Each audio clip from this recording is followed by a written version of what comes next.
Дәрігер, анашының жағдайы қалай? Айтарлықтай жақсы емес. Өкінішке орай бізде мына дәрілер болмай тұр. Өзіңіз әкелгеніңіз жөн болар.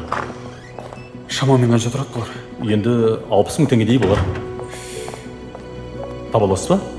Иә, міндетті түрде. Жарайды, тез етіңіз.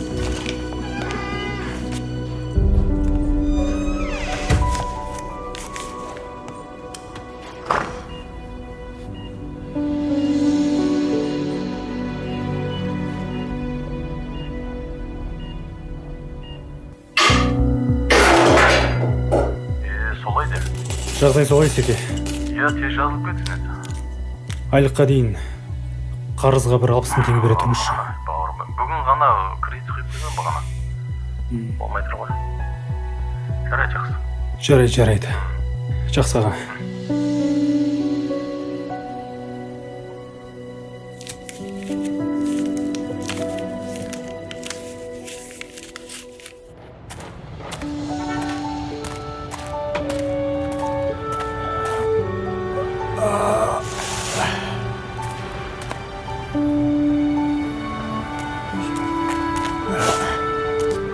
О, досым, қалайсың?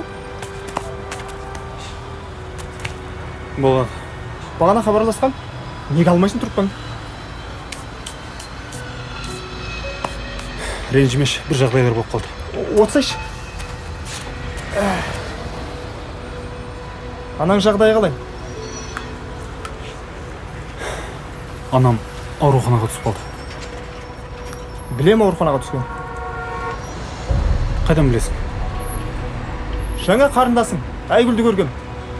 Сол айтты. Жағдай сол білсең. Қайрат, менен не көмек? 60 мың теңге керек. Дәрі-дәрмекке. Қандай дәрілер? Мынау ғой. О, не деген қымбат дәрілер? Бастығым өте ақ көңіл кісі. Содан қазір мына жұмысын бітірген соң 60 мың теңгеңді сұрап алып берейін. Беретін шығар. Досым, ақша табылады, Құдай қаласа. Ей! Досбол! Ал! Не алып тұрсың, ай? Үстесей жұмысың. Болды, Басеке. Болды. Жарайды, тірлігімді бітіріп алайын. Сосын хабарласам. Мына түрлермесендер, биыл бітірмейсіңдер мына жұмыста. Досбол, Ау! сен мен дұрыс түсінбеген сияқтысың. 6 мың теңге емес, 60 мың теңге. Болды, ақша түстен кейін болады, Құдай қаласа. Дегенмен рахмет. Бірақ мына жүрісіңмен қалай көмектеспексің? Ең дұрысы, одан да басқа малын қарастырайын.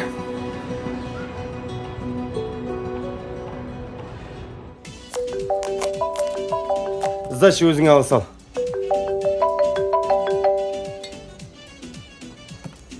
Да, Кайра.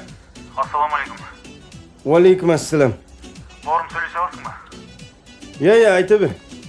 Анам ауыр халісінде жатыр еді. Соған шұғыл түрде қарызға 60 мың теңге керек болып тұр. Топ бере аласың ба? Өзім қиналып жүрмін. Көмектесе алмайсың ба? Жоқ, бауырым, не забейді. Қазір 6 мың теңге бар ма деп сұрашы мені.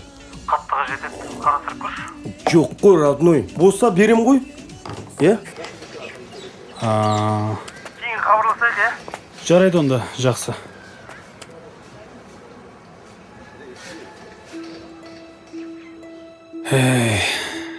Осымен бірнеше достарыма хабарластым. Ешқайсысынан көмек болмады. Енді кімге хабарлассам екен? Болды, досым. Ақша түстен кейін болады, Құдай қаласа.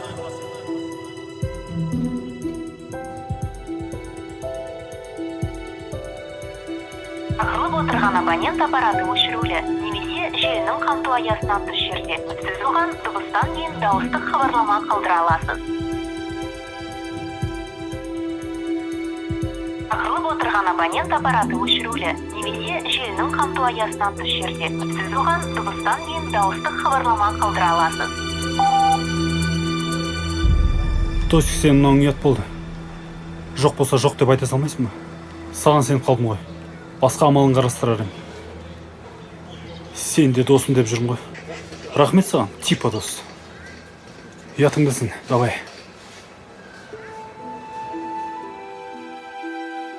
Бұл өмірде анадан жақын жан бар ма? Махаббат атаулының барлығы дерлік ол жанның құшағынан табылады емес пе? Сонда мына құр қолдан ол үшін ештеңе де табылмағаны ма? Не істей аламын?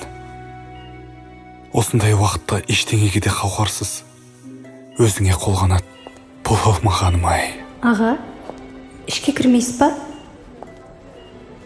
Анамыздың жағдайы қалай? Жағдайы жақсы, қазір ғана ұйықтады.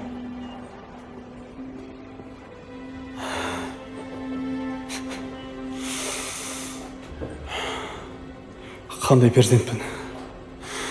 Анашыма бір дәрі-дәрмегін де алып бере алмадым. Алып бере алмаған несі?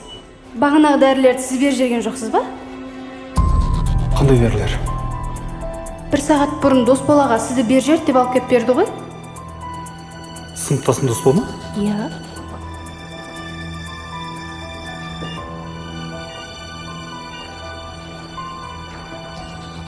Айтпақшы, мына қағаз сізге бер жер.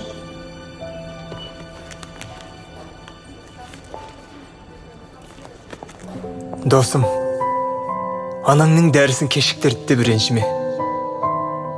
Иә, білем, маған бірнеше рет қоңырау шалғанда шығарсың. Бірақ менің сенімен хабарласатын мүмкіндігім болмады. Бастығымнан алам деген ақшаны ала алмадым. Жағдай күрт өзгеріп кетті. Мынаған ары кетсе 40 мың теңге берем. 40 мың ба? Иә, одан артық бере алмайым. Бауырым, мына сағатымды қоса берейін. 60 мың теңге берші, өтініш. Қатты қажет болып тұр. Жарайды.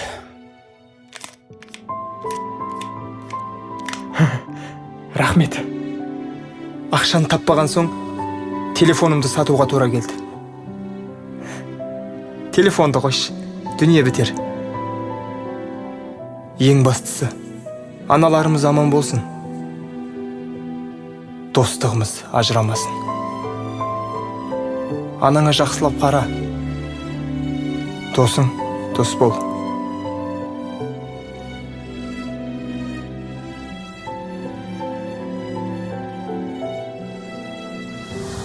Міне, сендердің осындай адал достарың бар ма?